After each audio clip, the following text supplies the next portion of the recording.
قال لا تخافا إنني معكما أسمع وأرى. كلام الله. الحمد لله رب العالمين. لو انت موجوع، لو انت تعبان، عندك ضغط، عندك مشاكل، عندك ألم، اتظلمت، اتوجعت، اتعبت، فربنا بيقول لك لو انت اتظلمت ما تخافش، انا شايف وسامع وسمعت اللي حصل وشفته. عشان كده بنقول لك ربنا قفل لك الباب اللي انت وقفت عليه بالسنين، وعلاقات خلصت وانتهت،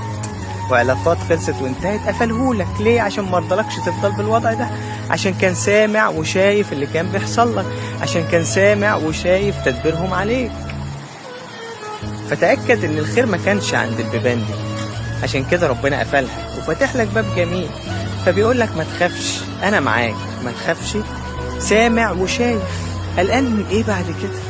الله سامع وشايفنا دلوقتي واحنا بنتكلم. قلقانين ليه؟ قلقان من ايه؟ قلقان من اللي جاي، حاسس بضغط وعدم امان، خايف من المستقبل. انت قلقان من ايه؟ قلقان من اللي حصل لك.